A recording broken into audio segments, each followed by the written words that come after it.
tentang nanti apa tadi? Jadi lupa saya nih, aduh malu Pak nih. Apalagi gua nggak tahu. Nah, penyerahan sertifikat tentang Microsoft Word dari Kensuke Kyoraku yang insya Allah akan mungkin sebelumnya untuk pada Kensuke Kyoraku sendiri untuk silakan maju ke depan.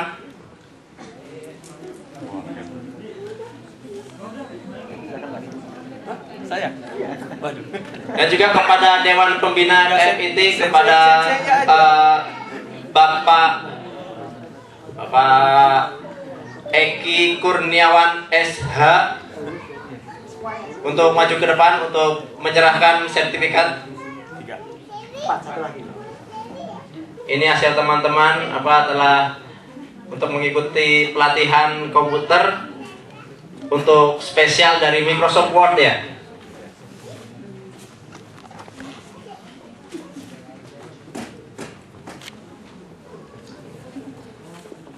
Untuk ini foto-fotonya gimana, siap?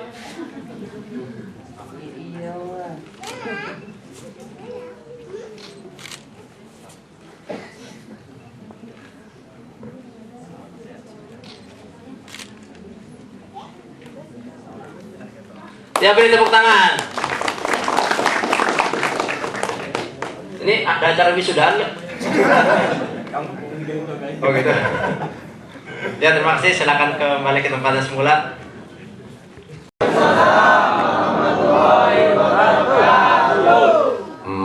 Kompak tapi nggak tepat ya. Assalamualaikum itu doa. Kalau diucapkan dengan benar itu doa. Kalau diucapkan sembarangan itu melaknat. Assalamualaikum tanpa lam. Assalamualaikum celaka kamu. Gitu. Sam itu artinya celaka. Begitu orang Yahudi ketika bertemu dengan Rasulullah. Assalamualaikum. Kata Rasulullah, alaikum, untukmu saja. Alaikum. Jadi kalau bertemu orang kafir mengucapkan salam itu jawabnya alaikum, untukmu saja. Assalamualaikum, selamat atas kalian. Ini doa saya ini.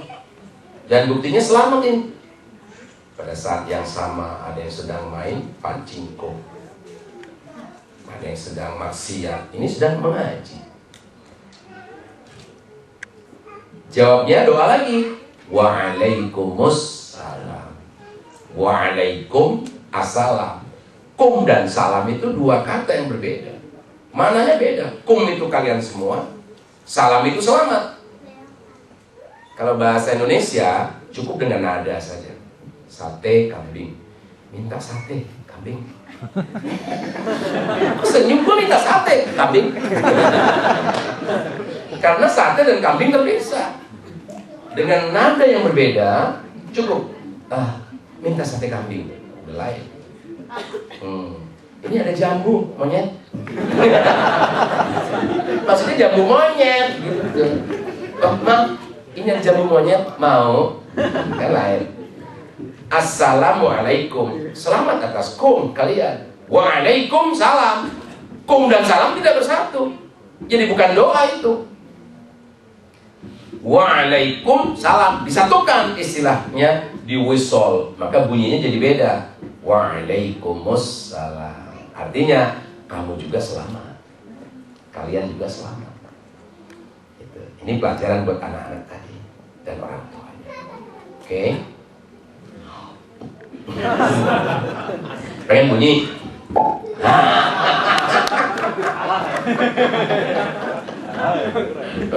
Hai. Assalamualaikum warahmatullahi wabarakatuh. Waalaikumsalam warahmatullahi wabarakatuh. Hukumnya fardu kifayah. Jadi harus ada yang menjawab dengan benar. Satu saja benar, semua selamat. Itu fardu kifayah. Selanjutnya doa lagi. Warahmatullah. Assalamualaikum disambung dengan wau. Warahmatullah. Jadi nilai ucapan assalamualaikum dengan rahmat itu sama. Warahmatullah, dan limpahkan kepada kami rahmat. Jadi hidup ini tanpa rahmat celaka. Ya. Maka kita sangat mengharapkan mendapat rahmat dari Allah Subhanahu wa taala. Sebentar. Dan saling menyapa.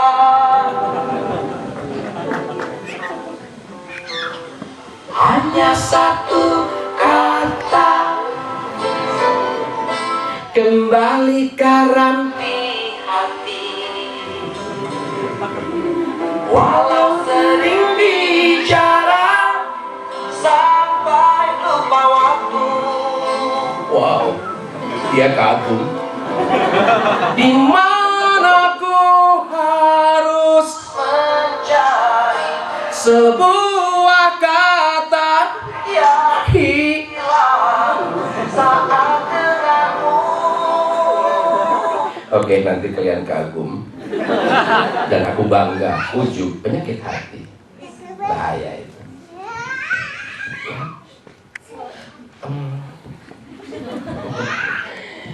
Cinta, sayang.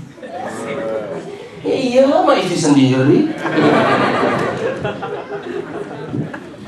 Oke. Warahmatullah, dan limpahkan kepada kami rahmat. Tanpa rahmat nggak akan ada yang ke surga. Apa itu rahmat? Kasih sayang Allah kepada hambanya. Allah ciptakan alam semesta, kehidupan dan manusia. Allah ciptakan alam akhirat, surga dan neraka. Nah, manusia kembali ke situ. Kemana? Kalau nggak ke surga, ya ke neraka. Maka manusia tidak tahu jalan ke surga atau ke neraka. Diberitahu oleh Allah. Nah, pemberitahuan Allah itu rahmat, kasih sayang. Mana itu? Syariat Islam, Quran, hadis, Nabi Muhammad, ijma sahabat. Itu rahmat, petunjuk. Nah, rahmat itu datangnya kalau di pengajian tersinggung. Orang dibahas ayat tersinggung dia. Dibahas hadis tersinggung. Nah, tersinggung itu mendapat rahmat gitu. Setelah tersinggung berpikir, mengambil dia. Wa barakatuh, dan limpahkan kepada kami barokah. Apa itu barokah? Ziyadatul khair, bertambahnya kebaikan. Kalian dapat kerjaan di sini nih, di Jepang. Ini rahmat dari Allah. Apakah membawa barokah kerjaannya itu? Nah, lihat aja. Jadi maksiat, makin soleh atau makin salah. Gara-gara kerjaan itu punya duit, pacingko,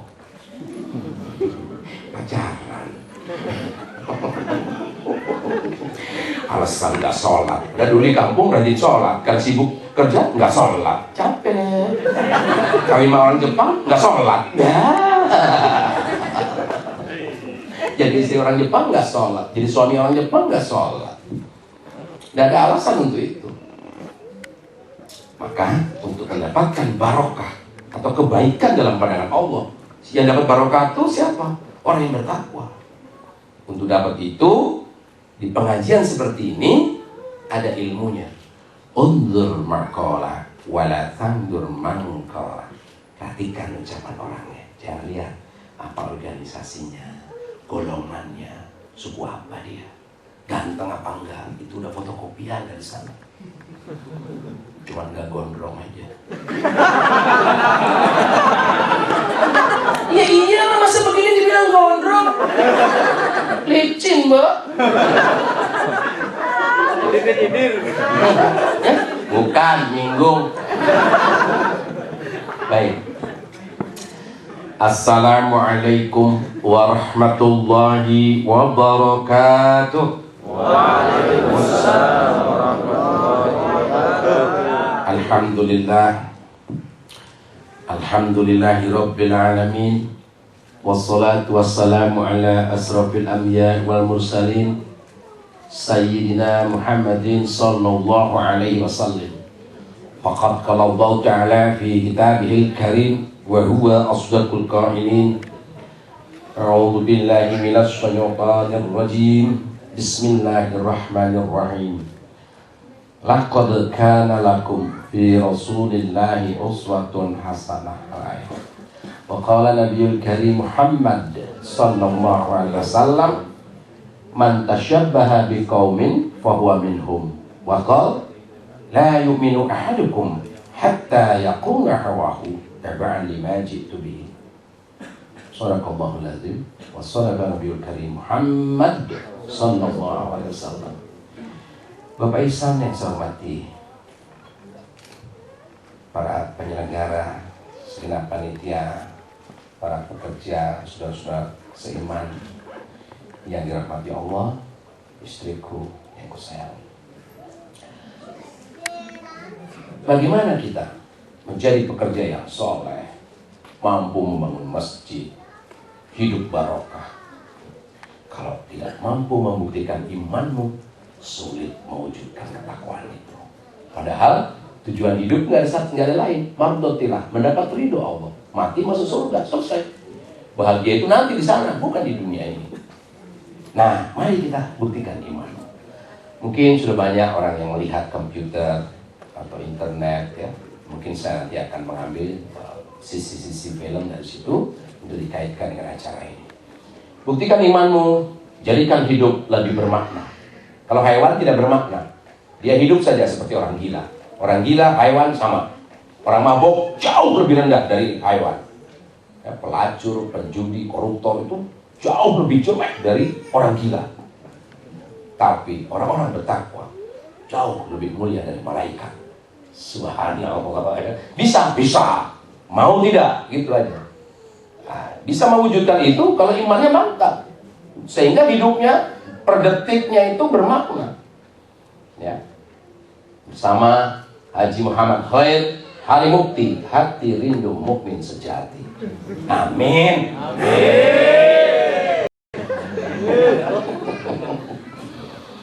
Oke. Akidah dan kebangkitan.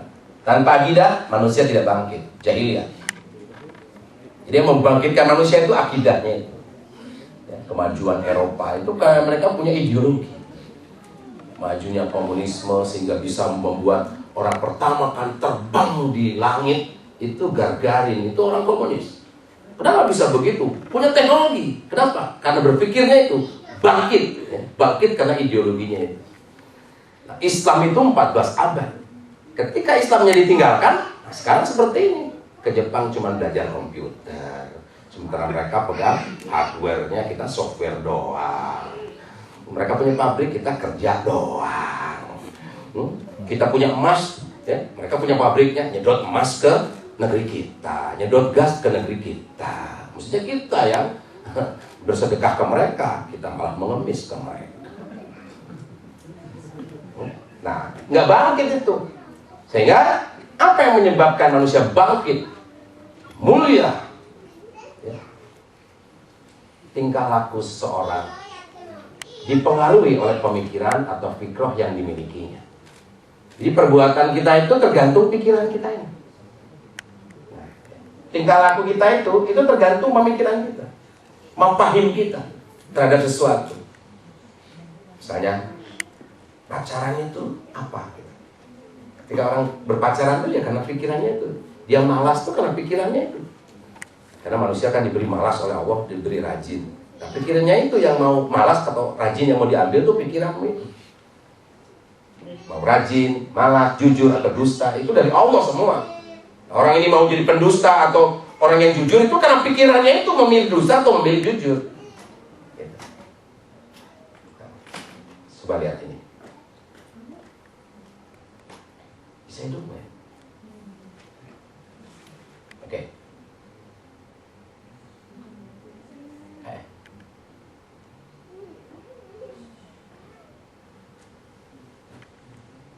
Bisa hidup?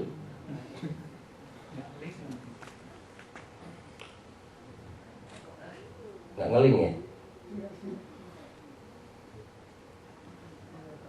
Saya cari filenya. Pijit 2 kali.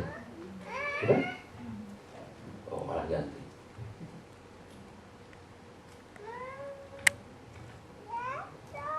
Ada film di sini. Pernah lihat kan film ini?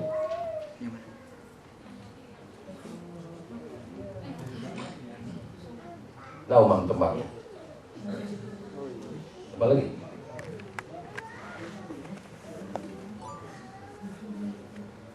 Yang mana Ustaz? Istri pun, salah ini ya, salah. Dari film itu kita bisa, oh gitu. Nah, ya. Ini untuk jadi ibu-ibu yang di Jepang, bapak-bapak yang bekerja di Jepang, atau di Jakarta, atau di daerahnya Garut, Cianjur, Sukabumi, ya, Palembang, Medan, ya, Jogja, sama saja. Di mana kamu berdiri itu bumi Allah, dan itulah ujungnya dunia. Di mana kamu berdiri, disitulah kamu berada di hadapan Allah dan harus mampu membuktikan imanmu di tempat di mana saja. Ini kan di Jepang, makanya susah sholat. Oh, enggak begitu. Oh, di negerinya kamu aja, kamu juga susah sholat. Males malah. Kenapa ketawa? Berasa. Ya iyalah, orang gua pengalaman. Gua kan lebih tua dari lo. Mana sih lo? Berani yang main-main. Tua bangga. Dapat cinta. Bisa dimunculin nggak? Ini apa ya? Nama filenya apa? Film gitu loh. Filenya semua coba bisa dibuka dulu nggak? Di Oh flash gitu. disk-nya. Yaudah terusin aja. Nggak, bukan di yang ada yang salah. Flash disk-nya yang ada. Kok susah sih? Oh.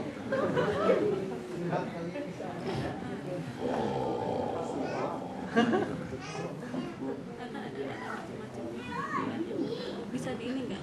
Di ininya di ada gambarnya gitu.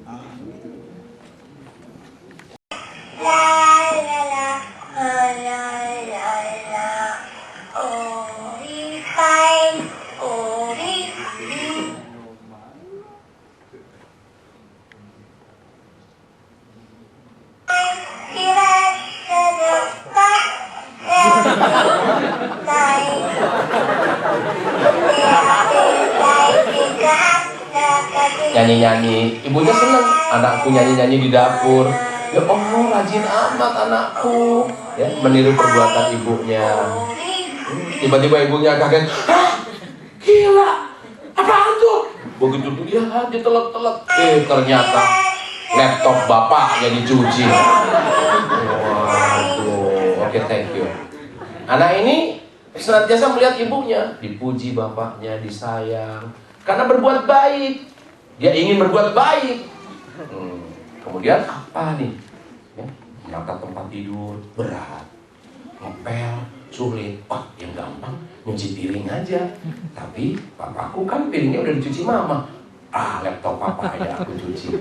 Kenapa dia nyuci itu? Itulah pikiran dia. Kenapa dia berjudi? Kenapa main pachinko? Itulah pikirannya. Jadi pikirannya itulah yang membawa dia seperti itu. Ya, selanjutnya bahwa tingkah laku manusia itu, ya, tingkah laku seorang manusia itu dipengaruhi oleh pemikiran atau fikroh yang dimilikinya. Ya, nah, fikroh akan membentuk mafahim, pola pandang dia, persepsi dia terhadap pekerjaannya, terhadap kehidupan, terhadap yang dia lihat, persepsi dia. Ini babi haram nih, itu kan haram di Indonesia. Di sini kan susah cari yang halal, wajar-wajar aja. Itu persepsi dia, gitu ya. Maka persepsi dia tentang kehidupan dunia yang dikaitkan dengan sebelum dan sesudah kehidupan dunia. Nah, ini yang disebut fikroh. Jadi fikroh itu akan membentuk mafahim, ya, pemahaman atau persepsi tentang kehidupan dunia dikaitkan dengan sebelum dan sesudah kehidupan dunia. Ya, oke. Kita lihat. Apa itu akidah? Akidah itu fikroh kulliyah. Berpikir global. Akidah itu. Berpikir global, itulah akidah. Ya. Jadi itulah landasan kebangkitan individu. Kalau confused mendengar ini, ikuti saja ya, nanti akan sampai ke sana. Nah, ini apa ini? Krisdayanti. Itu pikiranmu. Itu persepsimu itu terhadap kata-kata yang kamu lihat itu. Yang aku maksud adalah bukan Krisdayanti, tapi adalah Uqdatul Kubro. Uqdatul Kubro itu min aina jita? Dari mana asalku? Maka kita mulai dari kehidupan yang sekarang nyata ini. Kehidupan dunia. Gitu ya. Apakah ada kaitannya dengan sebelum hidup? Ada nggak kaitannya? Ada, yaitu apa? Penciptaan. Yang tadi di sana kan kita nih nggak ujuk-ujuk dibuat oleh jadi begitu saja menurut pandangan komunis kan begitu. Ada yang menciptakan. Maka dari itu ada konsekuensi dari penciptanya untuk kita beribadah.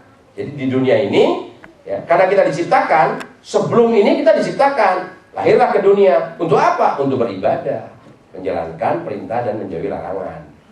Nah, kemudian, apakah ada kehidupan dunia dengan sesudah dunia? Ada. Diawali dengan ba'ats, hari kiamat, hari pembalasan, hari perhitungan. Ya. Kiamat ini bakal datang. Yang kecil-kecil tsunami, mati, Gunung Merapi, itu yang kecil-kecil itu. Ya, kiamat kecil. Nanti ada kiamat besar. Nah, apa konsekuensi dari hari kiamat itu? Hisab. Yang hidup pasti mati saat kiamat maupun kiamat kecil. Konsekuensi dari mati dihisab. Kemana hisabnya? Ke surga atau ke neraka? Itu. Nah, lain dengan pandangan sekularisme, yaitu orang Barat. Mungkin Jepang juga seperti itu pandangan kehidupannya. Sekuler itu fasluddin anil haya, memisahkan agama dari kehidupan. Bagaimana pandangan orang sekuler? Ini kehidupan dunia itu ada kaitannya dengan kehidupan sebelum dunia. Ada. Jadi mereka orang-orang Nasrani, Yahudi itu percaya bahwa manusia diciptakan oleh Tuhan, itu Allah. Tapi tidak ada kewajiban beribadah. Tidak ada. Kenapa? Walaupun mereka percaya ada kiamat, mereka tidak akan dihisab karena sudah ada yang membantu penebusan dosa mereka di dunia. Asal percaya kepada Yesus Kristus. Gitu. Itu beda. Jadi mafahim pandangan seseorang itu dipengaruhi oleh akidahnya, oleh ideologinya itu tadi. Lain dengan sosialis komunis. Kalau sosialis berpandangan sebelum dunia tidak ada pencipta, apalagi yang namanya ibadah. Kiamat nggak ada. Dunia ini kekal abadi, kekekalan massa ya. Hisab tidak ada. Jadi apa? Jadi hidup itu dari materi, untuk materi kembali menjadi materi. Yang kalau di kampung, manusia berasal dari tanah, kembali ke tanah. Udah gitu. Dalam Islam yang diajarkan, manusia berasal dari tanah. Yang bikin tanah siapa? Allah, berasal dari Allah. Nah, dari mana asal manusia? Ini pandangan sosialis ya. Dari monyet. Betul? Gondrong janggutnya, itu jenggot yang gondrong bukan kepalanya.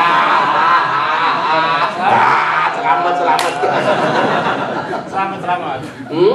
Ya, keturunan monyetnya masih ada, ya.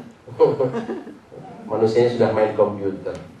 Teori evolusi ini dibantah oleh mereka sendiri ya, bahwa manusia berasal dari petir yang menyambar dunia, kemudian sambaran itu memuncratkan material, nemplok di pohon, berevolusi jadi kepompong, jadi cicak, berubah jadi kera, berubah menjadi manusia. Dan ternyata teori evolusi itu dibantah sendiri oleh mereka. Kemudian kriteria jawaban yang sahih tentang ini nih ya, tentang ini.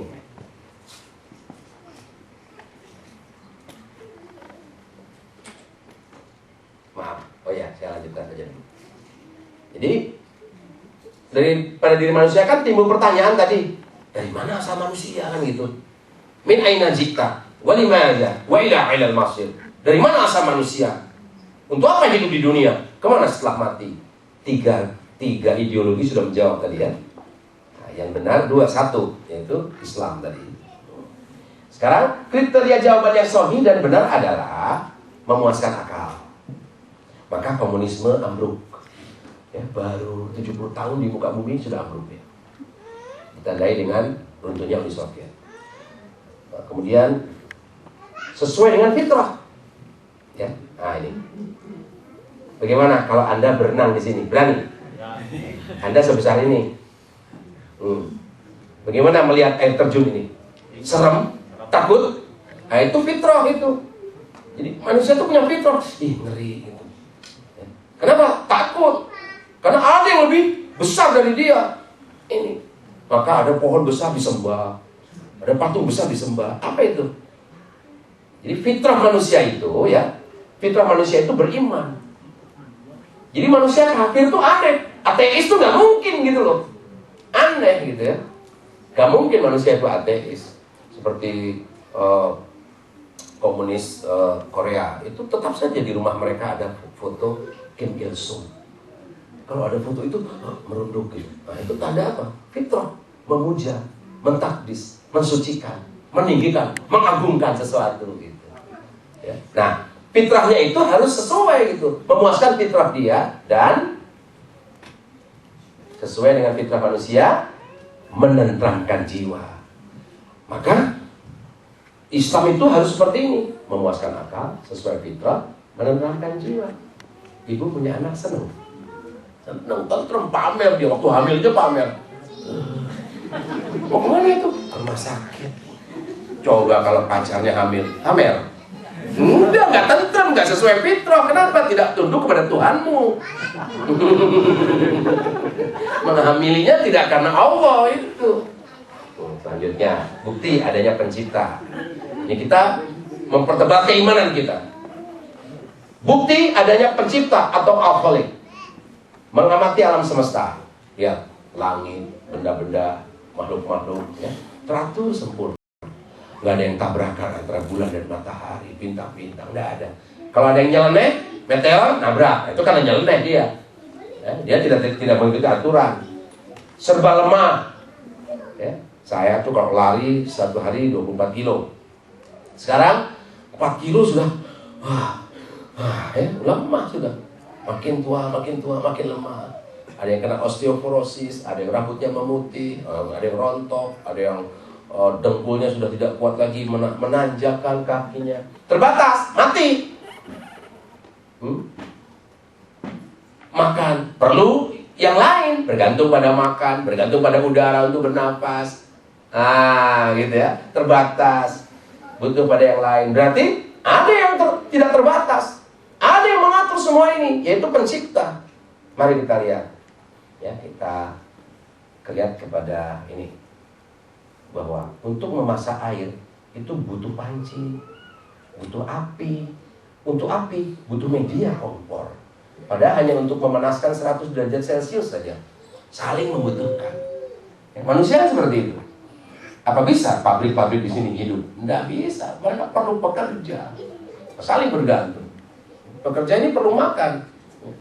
Manusia ini perlu makan. Dan begitu dapat begitu saja, bekerja dia. Saling ya, saling bergantung. Kemudian ayat-ayat yang menjelaskan tentang itu ya, bisa dihafal. Nah, kita lihat sekarang surah Al-Ghasyiyah ayat 17. Ini hidup juga nggak sayang? Tolong dihidupkan gambarnya. Mengapa Allah perintahkan mempelajari onta? Ya. Mari kita lihat. Dan ontanya tertutup, gelap. Dia bersembunyi di balik debu. Bayangkan ya, panas sekali ya. Sehingga nggak ada kehidupan di sini. Yang bisa hidup di sini hanya 3 jenis, ya, 3 jenis binatang, itu pun satu reptil ya.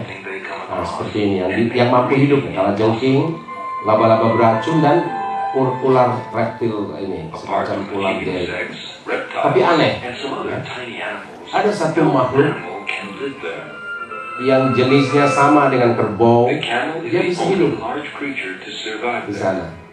Kenapa? Kenapa onta gitu? Allah menciptakan onta secara sudah berabad-abad yang lalu sebagai kendaraan di padang pasir, yang tidak ada yang bisa mengalahkan kendaraan itu walaupun sekarang ada mobil dan sebagainya. Bayangkan.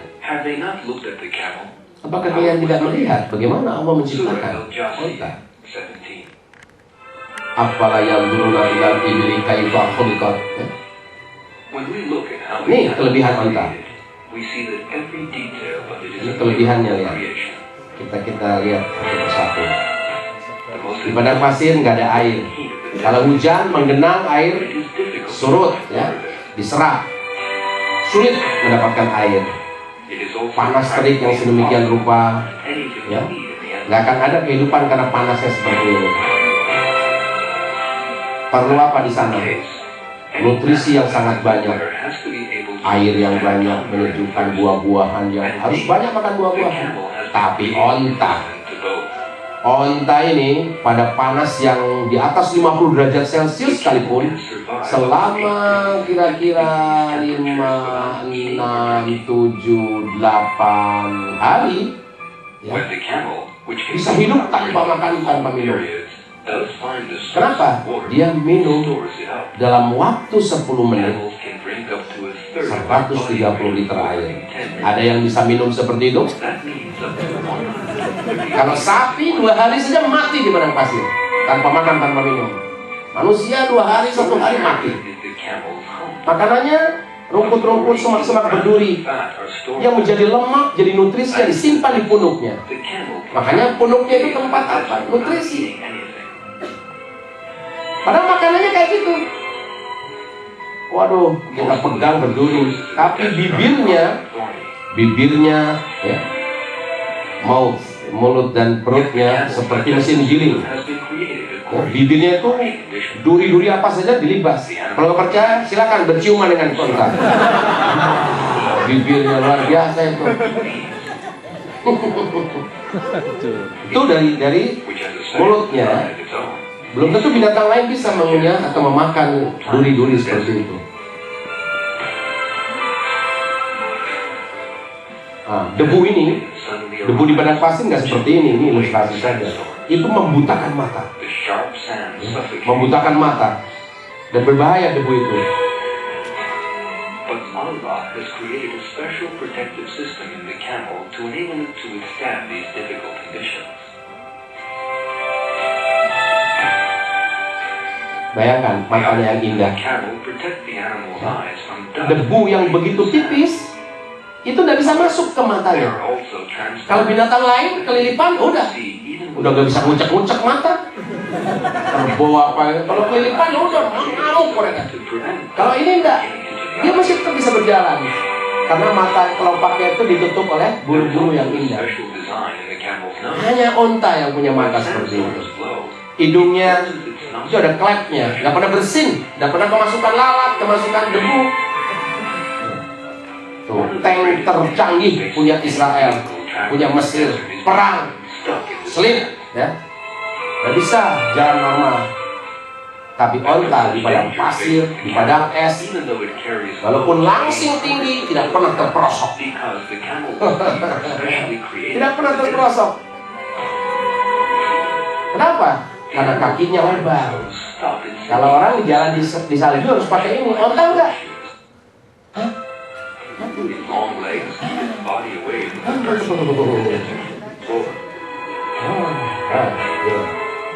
Tuh, bulunya tebal.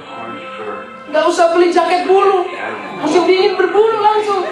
Kalau dia gondrong, kemarin enggak, dingin kemarin gondrong dia. Dengkulnya nggak pernah asam urat.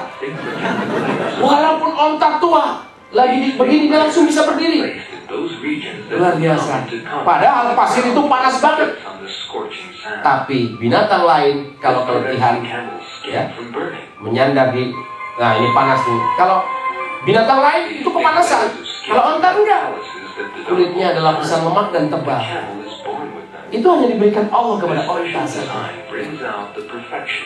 Maka sampai sekarang udah puluhan ribu tahun, kendaraan paling hebat di padang pasir itu onta. Kalau dari sisi kecepatan mungkin kalah, ya, tapi dia itu luar biasa. Nanti ontanya turun.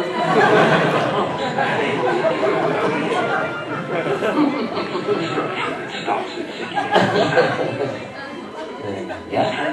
Apa kelebihan onta? Kaki, punuk, mata, hidung, mulut, ya, dengkul, dan kulit di bawahnya ini. Pantaslah Allah mengatakan dalam Digestive Al-Quran, system that permits it to digest almost apakah anything. kalian tidak The berpikir special calluses bagaimana protect unta the diciptakan? scorching sun. Kenapa nggak binatang lain saja yang lebih perkasa? Banteng misalnya. Both hot and cold. Banteng nggak bisa hidup di situ, kakinya terprosok-prosok di pasir. None Kalau of unta these enggak. can be explained by the logic of the theory of Loh, evolution. kehebatannya. And these and all its other features reveal Tidak what terbakar tuh perutnya, kulitnya. the camel was specially created by Allah to live in the desert and serve the people there. Oke.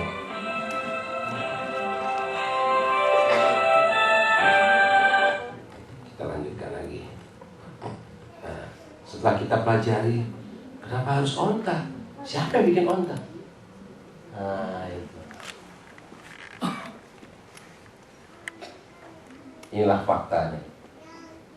Afala yanzuruna ila ibili kaifa khuliqat. Mampu minum air sebanyak 130 liter, menyimpan cadangan nutrisi di punuknya, memiliki bagian kelopak mata yang transparan, alat pencernaan dari mulai mulut sampai bagian dalam, mampu mencerna tumbuhan, semak belukar peduli, telapak kakinya lebar, lapisan kulit tebal pada bagian yang bersentuhan dengan pasir saat istirahat. Kenapa binatang lain tidak? Itulah.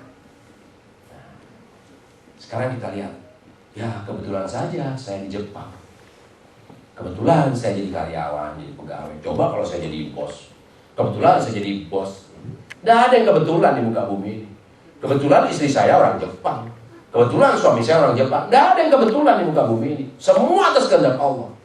Percaya nggak pada teori itu? Mari kita lihat. Berapa peluang keteraturan dalam sebuah kebetulan? Peluang melempar dadu. Itu peluangnya 1/6 N, ya. N-1, ini gimana ngomongnya? Peluang 6 kali melempar dadu terjadi keteraturan. Lemparan ke 1, ya, sampai ke 6, keluar mata dadu 1 sampai 6. Mungkin nggak? Kemungkinannya, ya, dalam 7.776 kali lemparan itu nggak mungkin terjadi. Lempar nih, 1 dadu.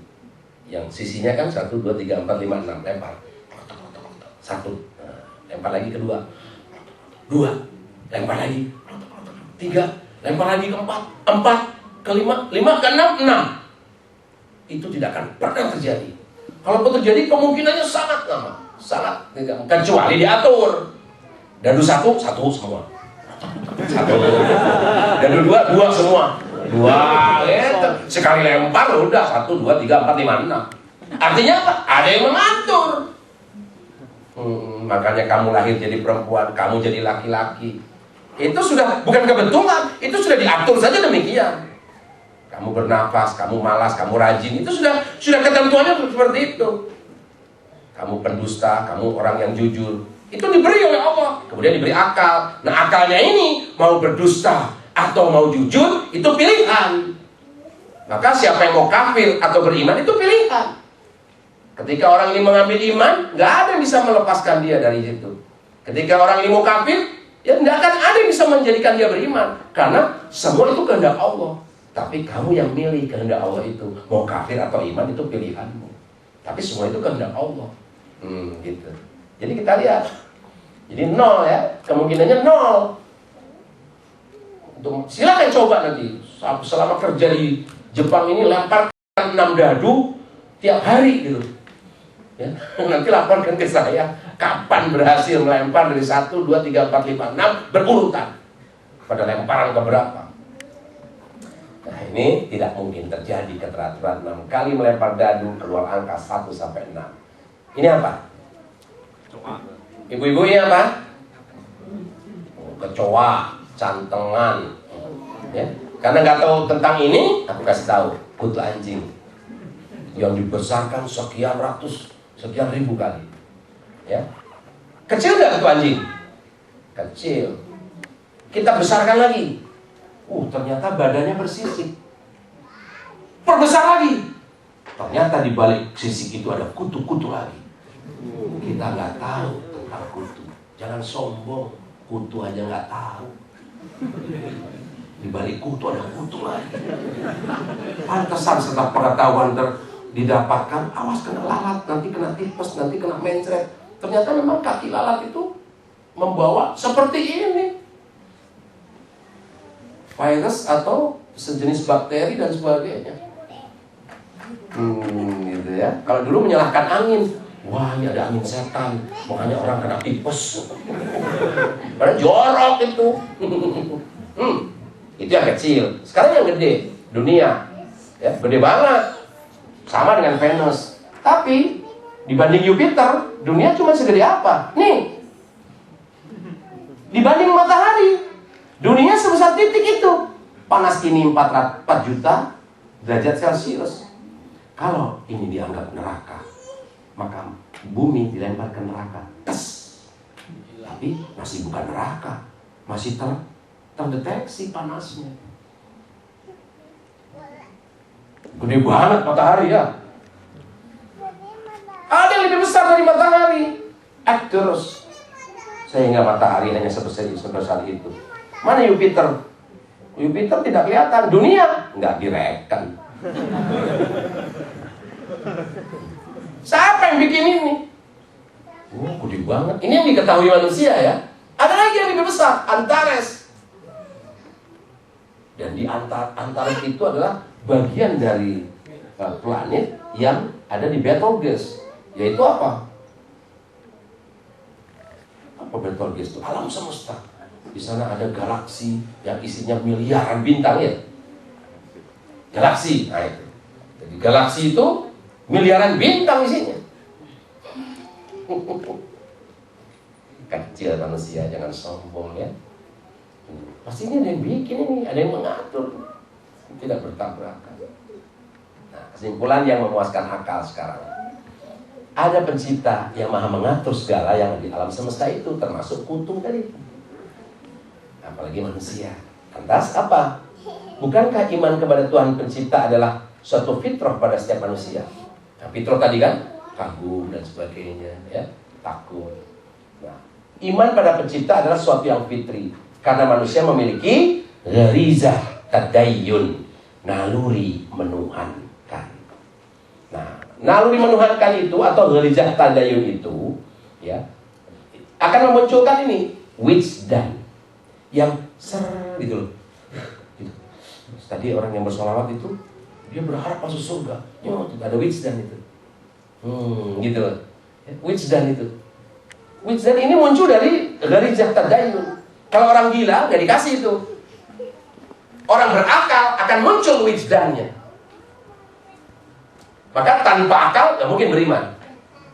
Akal dulu, bukan imannya dulu, akalnya dulu. Dengan berakal mikir. Oh entah begini, oh pasti ada pencipta. Oh gitu dengan akal itu kan. Nah, tapi ada wijdan di situ, ada perasaan yang gitu. Kalau wijdan ini tidak diatur oleh akal, ya. Namun jika perasaan yang muncul dari naluri, dari zat tadayyun berupa wijdan tadi dibiarkan berjalan sendiri tanpa bimbingan akal, coba dengan akal kan kita mengagumi sungai tadi ya. Oh, ini mungkin yang harus aku sembah. Masuk akal nggak? Nah, akal nggak bisa itu. Oh, barangkali matahari yang harus aku sembah. Akal nggak tahu itu. Karena akal tidak tahu, maka akal harus dibimbing oleh wahyu. Gitu.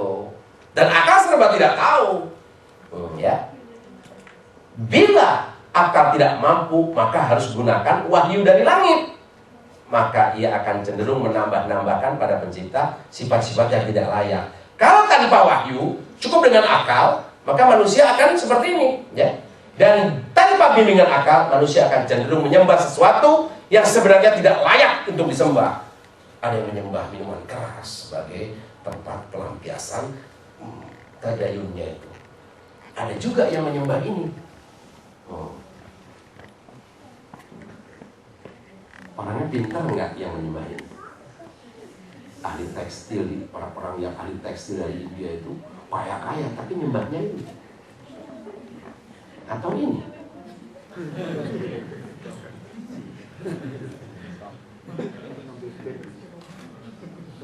Padahal mereka punya pabrik besar-besar.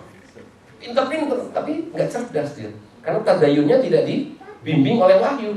Maka menurut akal saja, maka dia sembah patung ini, patung itu. Dia bikin pahlawan, namanya Sintaro dan sebagainya, Ken Kuken, Ken Ichi, pura-pura ninja, Doraemon. Karena nggak punya pandangan tentang tadayunnya tadi. Nggak ada wahyu yang membimbing dia. Atau ini Tuhan apa ini? Dewa langit. Tapi dia takut juga sama kerasakti. Maka nggak berani berantem lawan Song Gokong. Atau ini Tuhan manusia. Manusia yang bikinnya, setelah dibikin kemudian diperbagus, kemudian disembah. Tadayun itu gitu, rasa kagum. Yang paling ringan tadayun itu munculnya gini, subhanallah gitu, indah banget ya. Maka hati-hati kalau piknik ke candi. Jangan sampai, kalau nggak bisa nangis jangan ke situ, karena akan timbul gitu. Sedangkan yang bikin candinya saja tidak memuja kepada Allah. Bahaya ini. Ya, luar biasa itu. Jadi manusia wajib menggunakan akalnya untuk membuktikan adanya Al-Khaliq Al-Mudabbir, Maha Pencipta, Maha Mengatur, Sang Pencipta dan Maha Mengatur segalanya. Akal pula lah yang harus digunakan untuk membimbing perasaan yang muncul dari naluri beragamanya itu, agar beribadah hanya pada zat yang layak untuk disembah. Masuk waktu asar. Apa tadi itu, suara apa? Bagaimana perasaanmu? Wajilat qulubuhum, bergetar hatimu. Ya, itu orang beriman. Maka orang beriman itu dengan akalnya dengar azan kan? Kata Allah, innamal mu'minuna allazina idza dzukirallahu wajilat qulubuhum. Betul. Coba pakai akal. Sesungguhnya orang yang beriman itu bila dibacakan asma Allah bergetar hatinya. Itu orang beriman itu. Begini bergetar itu. Bu, kalau bulan puasa suka ada buka bersama ya, dibagi makanan, betul? Iya gitu. Berani nggak makan? 2 menit lagi sebelum buka, berani nggak? Kalah sama gondrongnya. Gondrong berani, makan nggak berani. Cuma 2 menit. Belum waktunya, taat dia. Mendengar, Allahu Akbar, Allahu Akbar. Alhamdulillah, Allahumma lakasumtu, ya, wabika amantu, selesai doa, hajar. Allahu Akbar, belum selesai azan, 5 korma sudah masuk. Hayya 'alas shalah, kolak sudah 1 gelas. Sampai muazzinnya, gua kebagian nggak ya? Kenapa kamu makan? Wajilat qulubuhum, bergetar hatimu. Kenapa itu kan? Nah, dengan metode akliyah inilah ya, dalam beriman kepada Allah. Jadi bukan katanya beriman itu. Maka sudah jelas kan manusia berasal dari Allah. Pertanyaan kedua, untuk apa hidup di dunia? Tanya saja sama Allah. Kata Allah tadi itu, wa ma khalaqtul jinna wal insa illa liya'budun. Tidak aku ciptakan jin dan manusia melainkan untuk beribadah kepadaku. Ada ibadah yang berupa amal jariah, ya, membagikan hartanya untuk mewujudkan masjid. Kemudian di tempat seperti ini tidak meninggalkan sholat sedikit pun. At least diganggu oleh suaminya sekalipun. Aduh, gimana sih? Lakiku kan orang Jepang, Islamnya kan baru mu'alaf, jadi yang wajar lah susah sholat. Kan mesti taat sama suami. Ya, taat kepada suami itu kalau suaminya memerintahkan taat, kalau memerintahkan maksiat nggak boleh. La ta'ata li makhluqin fi maksiatil khaliq. Tidak boleh taat patuh kepada makhluk bila disuruh maksiat kepada Allah.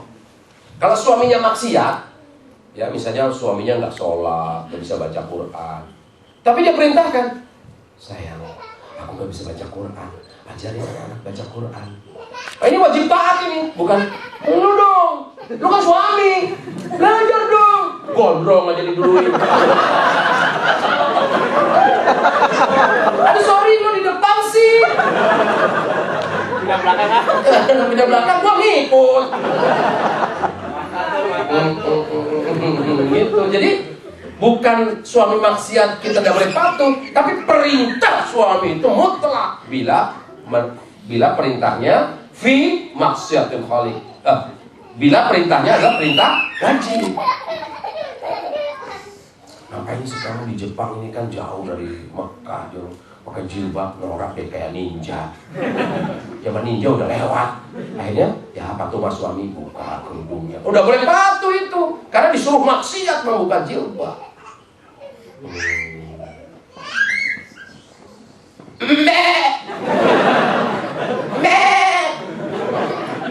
Diam tuh anak-anak. Itu mbak betina tuh. Kalau mbak jantan dari Garut.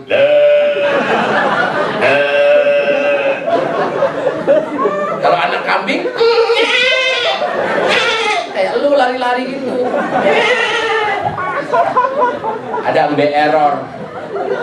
Mbak nih. Tapi nggak gondrong. Habis acara cukur deh. Pasti. Kayaknya tentang kambing Pak apa gimana? Enggak. Bukan. Penggembala. Oke. Wassalamualaikum. Kalau ada waktu, walaupun masuk waktu asar, itu ada satu kewajiban yang harus dilanjutkan. Yang kalau belum selesai itu tausiah. Sholat juga. Maka sholatlah pada waktu asar. Waktu asar itu dari azan sampai menjelang maghrib. Tapi kalau waktu zuhur itu ada 3 waktu. Kecuali zuhur ya, itu 3 waktu. Azan, sholat, diawali dengan qomat, itu awal waktu. Gak punya kegiatan tuh, ya, gak punya kegiatan.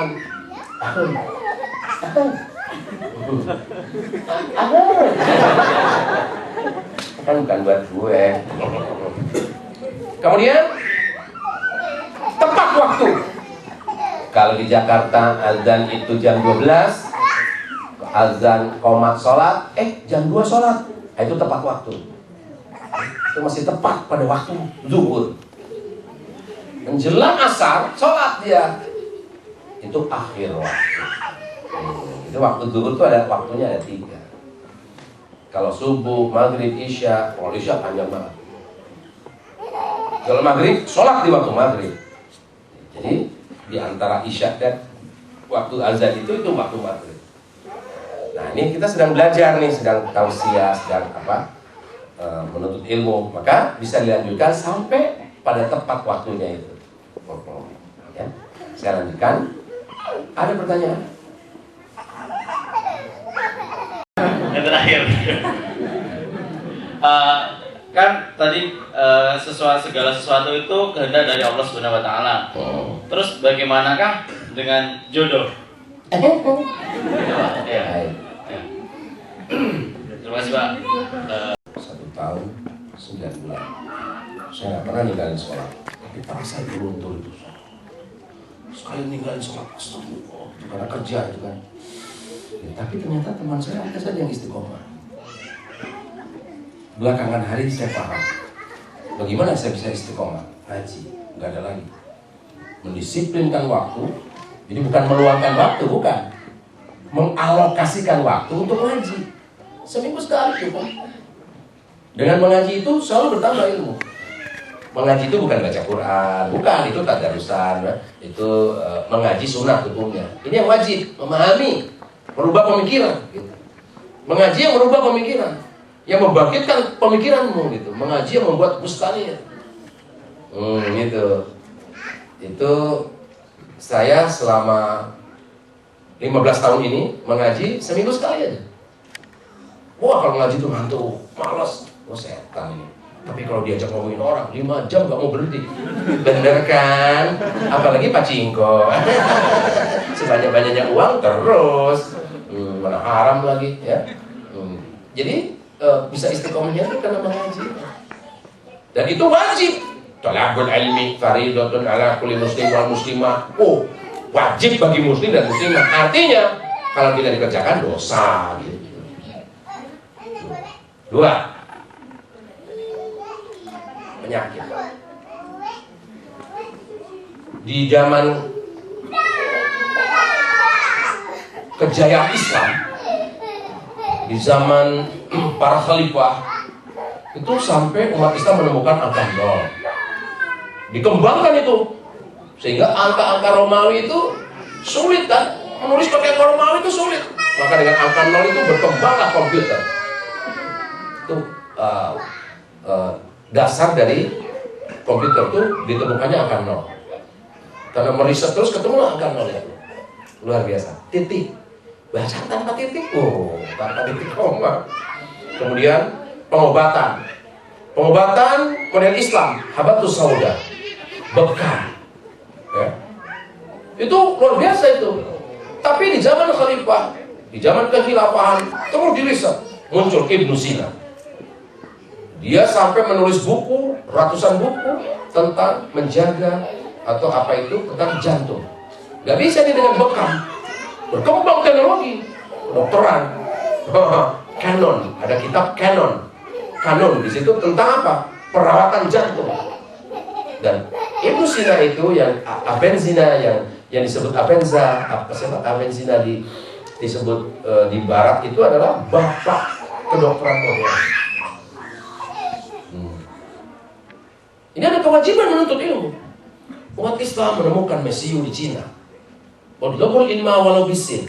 Tuntutlah ilmu sampai ke negeri Cina. Belajar apa di Cina? Ternyata dapat arsitektur, kemudian tenun, sutra, dan yang paling besar mendapatkan mesiu. Karena orang Cina suka membakar petasan dan mercon, kembang api, dikembangkan jadi apa? Meriam. Di saat Roma Yunani itu senjatanya manjanik, ketepel itu, ketepel raksasa itu, untuk menghancurkan tembok-tembok benteng. Umat Islam pakai meriam. Itu berkembang teknologi, termasuk pengobatan. Ada ikhtiar untuk berobat. Si dokter itu mengobati, dia nggak tahu sakit apa, nggak tahu dia apa yang dirasakan. Ini, apalagi sekarang ya darahnya dicek, ada infeksi nih. Kalau lihat dari hasil lab ada infeksi, diperiksa lagi, ada infeksi di limpahnya, di mananya, kemudian dioperasi, sembuh, alhamdulillah. Si dokternya, alhamdulillah, aku bermanfaat bagi dia. Kamu sakitnya menggugurkan dosa, ikhtiar berobatnya itu mendapat pahala, karena wajib ikhtiar berobat. Rasulullah aja dibekam kok. Gitu. Cuman masalahnya sekarang bagaimana kita mentakdiskan gitu. Waduh, berkat dokter nih saya sampai semua itu. Maka dokter kayak gitu tuh, orang-orang yang seperti itu dibayar negara dengan mahal. Diberi imbalan yang mahal. Tapi tetap mereka itu berimannya kepada Allah. Maka kamu sembuh tuh karena Allah. Tapi kamu berperan ikut menyembuhkan, kamu berperan berikhtiar ingin sembuh. Nah itu pahalanya di sana. Ada peran di situ untuk berikhtiar. Tidak boleh malas. Nggak sembuh-sembuh juga, sudah ketentuan Allah itu. Maka sabar di situ. Ada wanita hitam ya. Dia wanita hitam ini budak ya. Ya Rasulullah, aku sakit. Kalau sakit dia berteriak-teriak. Kenapa? Ayan. Kejang-kejang, matanya terbelalak. Giginya gemertak gitu ya. Mengadu gitu. Gak kuat ya Rasulullah. Kata Rasulullah, kalau kamu sabar, kamu hanya dapat pahala saja. Sementara dia itu wanita, gak punya aktivitas lain, gak punya anak, gak ngurusin anak, gak punya suami. Jadi pahalanya sedikit sekali. Wanita bujangan kan gitu. Wanita lajang, kalau punya anak kan waktu melahirkan saja udah menggugurkan dosa. Menyusui anak pahala lagi. Mendidiknya apalagi seperti tadi alif bata itu dong, wah pahalanya luar biasa. Tapi dibuang lagi tuh pahalanya dengan tidak berjilbab, ngomongin orang. Nah, itu. Kembali ke tadi Pak. Pengobatan. Ya. Jadi ada ikhtiar si wanita tadi, ya Rasulullah, kalau aku kumat itu, kalau aku datang ayanku, auratku kemana-mana, kan didoakan oleh Rasulullah. Jadi dia nggak minta sembuh, tapi minta didoakan supaya auratnya tidak kemana-mana. Maka ketika ayan tuh dia nggak terguling-guling di tempat sampai Allah. Nah itu menggugurkan dosa-dosa dia. Sabar gitu terhadap kena penyakit itu. Tapi kalau berikhtiar untuk cari sembuh, itu dia dianjurkan. Maka dalam Islam itu dipacu untuk mencari obat-obatan sampai muncullah dokter-dokter itu. Kalau sekarang Islam nampak mundur itu karena ada itu kisahnya beda lagi. Itu runtuhnya daulah khilafah sejak itu mulai mundur. Kemudian yang ketiga itu jodoh. Ya. Itu juga ada peran di sana. Ininya makna sa'adah. Makna sa'adah.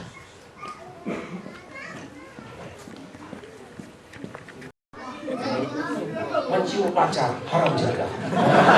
Gitu ya. Ada kareba. Baju-baju. Ayah. Ya. Terima kasih sayang. Yang bikin PowerPoint bukan aku. Tapi karena ilmunya sama, bisa memahami itu. Ngaji tuh gitu. Bikin anu. Aku nggak tahu, tak baca aja. Oh ini. Ajaban li amril mu'mini inna amrahu kullahu khair. Orang beriman itu ajib, hebat, luar biasa. Ditimpa apa aja, sabar. Diberi kenikmatan, bersyukur dia. Tuh hebatnya orang beriman. Jomblo, sabar, gak pacaran. Nabung. Ya, di sini nih aku jelaskan. Nah, maaf. Contoh. Kalau orang sekuler yang memisahkan agama dari kehidupan, yang yakin ke surga karena penebus dosa, itu pandangannya begini. Ketika anak muda sulit mencari calon istri, merasa hidupnya susah. Ketika kemudian dapat calon, senang. Iya kan? Ketika melamar ke orang tua, belum diterima, susah lagi. Sabar menunggu, merayu orang tuanya. Karena orang tuanya Jepang, beda ya. Kemudian diterima, lalu senang lagi. Kemudian tiba saatnya nikah, untuk bayar mahal biayanya, ya. Stres lagi. Setelah punya uang untuk bayar mahar, gembira lagi. Nikah, punya anak, stres lagi. Ya, belum punya rumah, stres lagi. Sampai mau bayar kredit pun stres. Ini apa ini? Ini dirasakan betapa beratnya sebagai jomblo. Kalau pandangan barat. Tapi kalau pandangan Islam, begini. Seorang muslim itu bahagia, penuh dengan kelezatan dan merasuk ke dalam seluruh amal perbuatannya, dari bangun sampai tidur lagi. Bangun lagi, tidur lagi, bangun tidur, tidur lagi, bangun lagi. Tak gendong kemana-mana, sapi digendong. Satu angkatan, seumur malah. Doa anakku berapa bulan itu. Ketika sulit mencari calon istri dan cari kesana kemari, capek, tapi tetap senang, ya senang meskipun rugi materi, ongkos, capek, ya, tapi ikhlas karena itu merupakan apa? Ibadah. Jadi mencari jodoh itu amal soleh. Tapi mencarinya bukan begini, memacari ini, nah itu amal salah. Itu yang gondrong itu.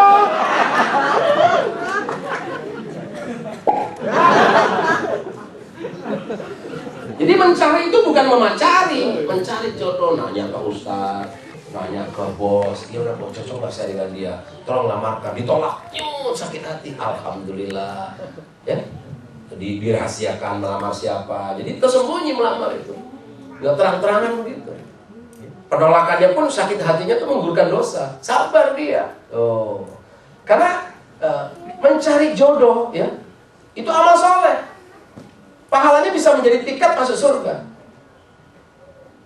Inilah balasan materi akhirat. Jadi materi di dunia mencari jodoh dengan susah, nggak dapat. Itu sudah ketentuan Allah kalau nggak dapat itu.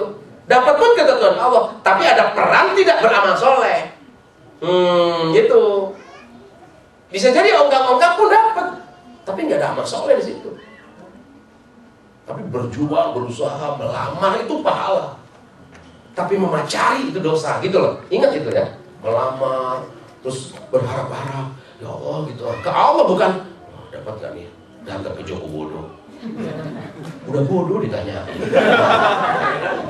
Udah begos. Kemudian mendapat calon istri solehah, wah senang banget. Udah gitu, materi nan indah di dunia seluruh amal perbuatannya menjadi amal soleh.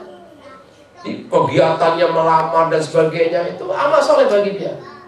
Ngelamar ke calon mertua, belum diterima, istiqomah, tetap kerja keras, tetap mengaji, tetap menyisihkan dana untuk masjid.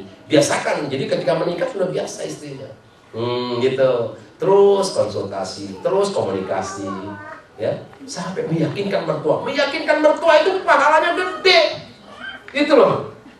Apalagi tahu wanita itu solehah. Kenapa sih kamu ngotot banget ngejar anakku?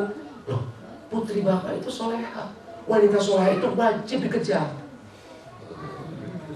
Kalau wanita salah, wajib ditinggalkan. Iya, gitu. Ya, istiqomah. Ya, gembiranya mungkin diremehkan.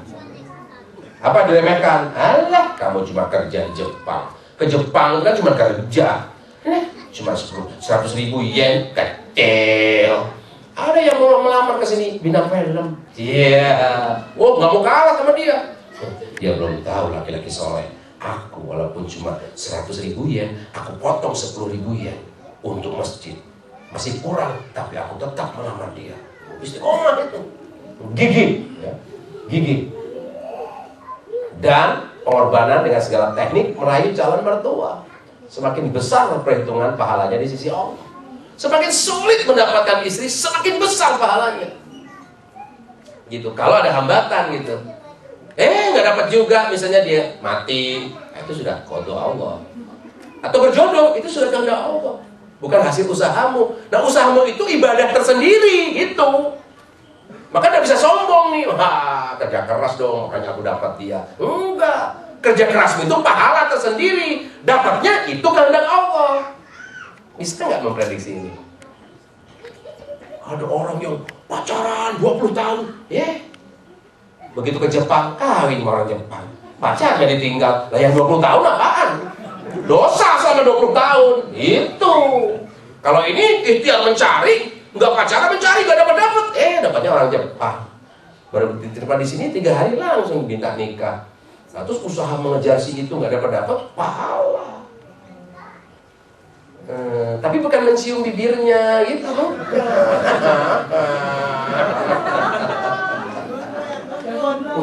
yang gondrong itu. Ya gitu.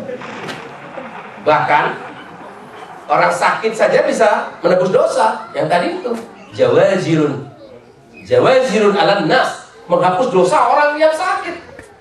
Orang berhutang saja bisa menghapus dosa. Utang nih, wajib membayar. Oh, dia berusaha membayar. Ya, makanya nggak ada hubungannya antara kerja keras dan hasil. Nggak ada hubungannya itu. Kerja keraslah kamu supaya mendapatkan hasil yang besar. Nggak ada hubungannya itu. Kerja keras itu pahala tersendiri. Hasil itu ijarah saja. Karena kamu lulusan SMA, segini gajimu. Itu rezeki yang sudah ditentukan. Sekian. Pas pulang ke kampung ada warisan. Atau kalau nggak kerja dapat warisan misalnya. Atau ya tiba-tiba pulang kampung dikawinin. Nah itu dia. Ya. Baik.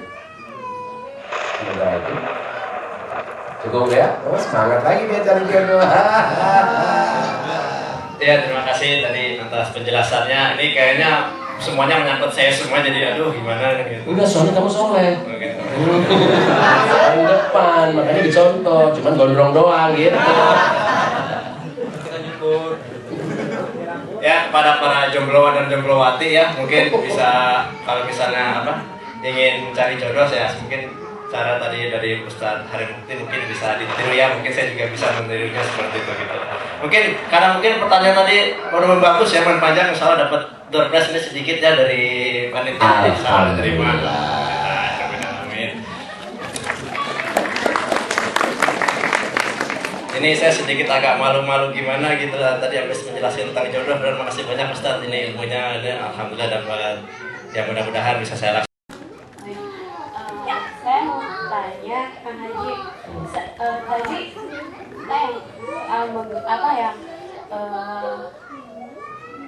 yang misalnya yang pengguguran dosa tadi, seandainya untuk misalnya kita diguncurkan orang lain, atau misalnya kita kena fitnah orang lain, apakah itu juga ke kitanya bisa menggugurkan dosa? Atau kalau misalnya kita nah orang lain pun berarti dosanya balik ke kita?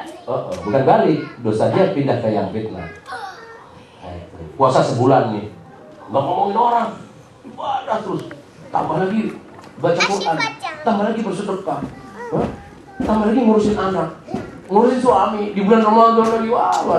Dia kan begitu ya, habis lah pahala sebulan itu. Waduh, itu tuh. Kenapa pada ketawa begitu ya? Udah kamu ketahuan. Kalau udah kayak gitu, datangi dia. Aduh maaf ya. Aduh maafin aku selama ini ngomongin kamu. Maafin aku. Berani seperti itu. Wah itu. Karena dia tidak malu kepada manusia, dia malu kepada Allah. Nah, untuk menyelesaikan masalah dengan manusia, datangi dia. Gitu, nggak peduli dia mau mencaci maki. Lu tuh orangnya, pantas kamu anu-anu. Ini gugur lagi dosamu. Bukan pindah ke dia karena dia jengkel. Ya, wajar saja memaki kamu. Nah, kemudian dia ngomong, dia datang ke gua, dia tuh si anu. Baru pahalamu bertambah dengan dosamu digugurkan. Dia ngomongin ke orang lain. Ali. Kalau misalnya seandainya kita tahu misalnya dia sepertinya ngomong ke sana sini Pak, tapi akhirnya ya udah gitu, kita diamkan seperti itu, ya apa itu? Ya begini, kalau kamu mampu nasihati dia. Ya, kalau tidak mampu, alias smooth, lebih baik diam. Ya. Jadi Ali ya. di fitnah orang lain itu menggugurkan dosa. Kalau begini, ke surga itu dua, ikhlas dan benar. Ahalasu amala wa aswabuhu. Orang yang ikhlas dan benar. Ikhlas itu apa? Kalau dipuji tidak merasa senang. Perasaannya ya. Dicaci maki tidak senang, tidak marah. Apalagi dinasihatin. Kalau sukses tidak menepuk dada. Kalau gagal tidak frustasi. Seperti orang buang angin. Tercium baunya malu, terdengar suaranya malu, dicolek pun nggak ngaku. Lu kan yang kentut, apa sih? Baunya pakai sini. Emang kenapa kalau gua kentut? Ya baunya, lu tinggal ngisep doang. Gua jangan mulas, keluarin pedes. Lu cuma denger ngisep doang. Kalau nggak suka kembaliin.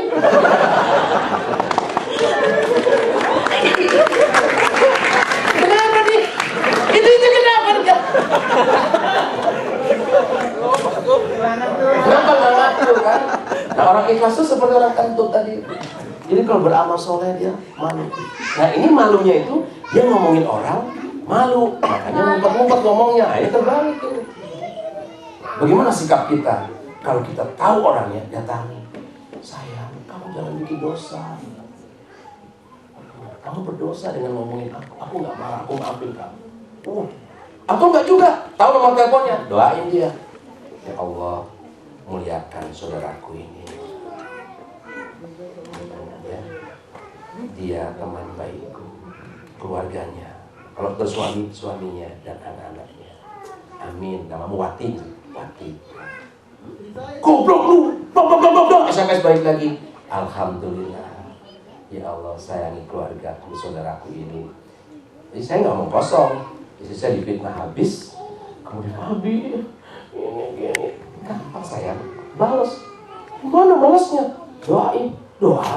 Astagfirullah. Ya. Gimana doanya? Gini. Nah, ya Allah. Itu apa? Berikan rahmat pada keluarga dia, saudaraku ini. Sok lu mendoakan, doakan lagi. Sampai titik dia tuh nggak jawab. Titik. Ketika ketemu orang itu, tahu. Saya tanya istri saya, ikhlas kamu?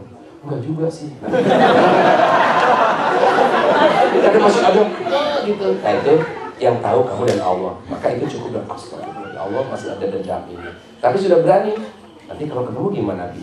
Salamin aja. Kalau perlu salam tempel. Oh iya, ambil uang sekian ratus. Pegang tangannya, kan kesak di tangannya tuh, sak gitu kan. Teteh,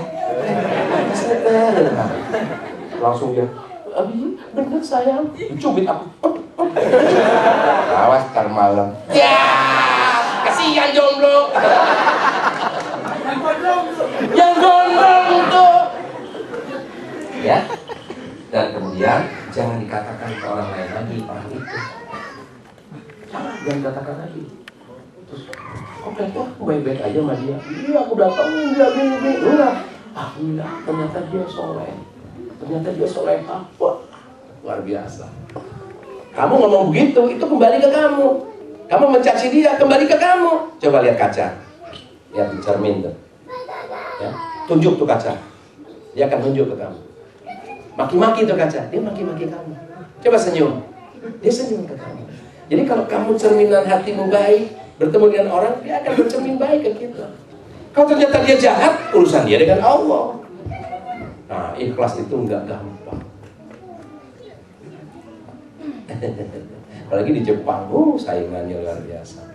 Itu kan di kampungnya itu kan begini. Gue tahu Garut. Dodol, dodol. Betul kan dodol? Kalau rambut gondrong makan dodol, repot. Dodol Garut itu warnanya coklat kayak itu. Subhanallah ya. Gimana? Oke. Mulai hari ini niatkan memaafkan dia. Sudah kita. Terima kasih, Pak. Hari kapan? Ayo.